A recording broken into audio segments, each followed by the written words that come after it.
Hello, today I'm working on grape cups. They are lovely to make, but they are a real labour of love. They do take a lot of time. So this grape cup is based on one that's part of the collection at Wiltshire Museum. Graham got a chance to go and handle the actual piece when he was making some replicas for an exhibition that they were doing a few years ago. So these are his images that he took and his measurements.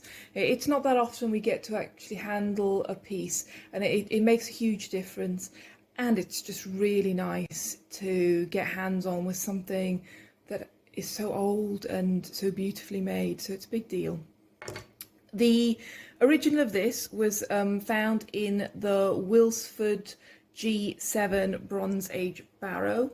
The barrow is in part of the greater Stonehenge landscape.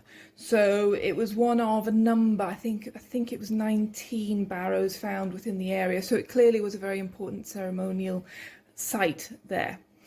The grape cup is made as a basic little pinch pot. Then from there, each of these little beads of clay is individually applied, and that is what takes so much time. Each of the 6 rows of beads take somewhere between 26 and 28 beads, and the final number is around 150 beads. So once you've very carefully applied each of the beads, you then are adding the cording at the top. This is particularly tricky to get in there because you've got to get your piece of cord right into those edges there. It's very fiddly, and then also on here. We think, although we can't remember from what we've looked at, it's got 3 rows of cording there, and then it's got 4. And this is very, very, very fine cording. It's measured at about 1.5 millimeters for the cording, so it was a very fine cord. The final job that I have to do is I have to add these little holes. So there are holes all the way up the grape cup, you can see in this image here. They kind of go between the beads, and I do have to pay a bit of attention. We were looking at the original, and I did spot here there is a little bit, they seem to have gone at, I suspect they probably started here and they were going round, and then as they've gone round they've spiraled upwards slightly, and they've ended up here where it's higher up. So it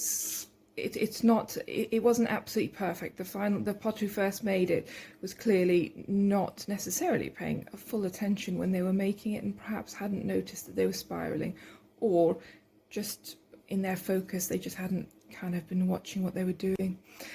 So each of the holes is then pressed through using a bronze piece of wire attached to a stick. It's pushed through, and the final finish, I have to say, on it is fairly rough. The inside, which I'll show you in a minute, does not get finished off in any particular way. It's not cleaned up in any way. It's just left fairly rough. So the outside, a lot of attention has gone into getting it looking perfect, but on the inside it's clearly not important to finish that off. So that's my first row done.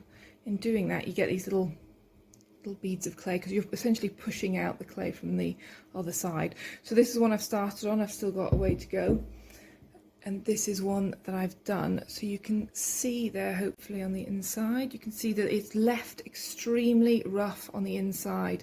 So it's so rough that in some cases the hole isn't all the way through, because there have been suggestions that perhaps this was used, you'd put a light of some description in there, burning coal perhaps, and that you would get little beams of light coming through.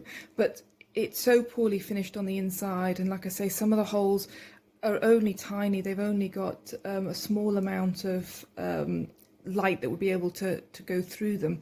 So I don't think it's for that. We don't know what it's for. I've heard a number of theories, and we've got our own theories.